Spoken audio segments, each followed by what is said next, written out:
साद इब्न रबी रज़ी अल्लाह ताला अन्हु मदीना शरीफ के नमा शख्सियात में से थे। उनके कई बागात थे, 2 बीवियाँ थी, कारोबार था, मदीना शरीफ के अमीर तरीन लोगों में से थे।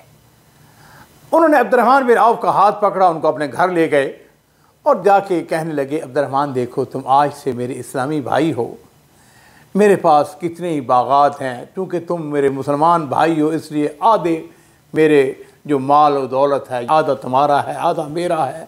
हत्ता कि यहाँ तक एसार करते हुए कहने लगे कि मेरी 2 बीवियाँ हैं, अगर तुम चाहो तो मैं उनमें से एक बीवी को तलाक दे देता हूँ, जब इद्दत गुजर जाए तो तुम उसके साथ शादी कर लेना। अब्दुर्रहमान बिन औफ रज़ी अल्लाह ताला अन्हु बड़ी गयूर तबीयत के मालिक थे। कहने लगे कि अल्लाह ताला आपके माल के अंदर, आपके अहल के अंदर, आपके कारोबार के अंदर, बागात के अंदर, हर चीज़ के अंदर बरकत अता फरमाए।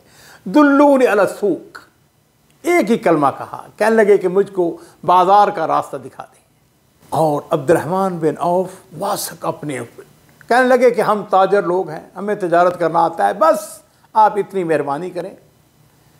चुनाचे हज़रत साद इब्न रबी ने उनको बनु कैनका का बाज़ार, उसका रास्ता बता दिया। नाज़रीन इकराम, आप में से बहुत सारे लोगों ने सऊदी अरब अल्हम्दुलिल्लाह मदीना शरीफ की ज़ियारत की होगी। बकी अल करकत जो मदीना शरीफ का मशहूर कब्रस्तान है, उसके बाएं जानब कुछ फासले पर बाज़ार था और ये यहूदियों का बड़ा मशहूर बनु कैनका का बाज़ार था।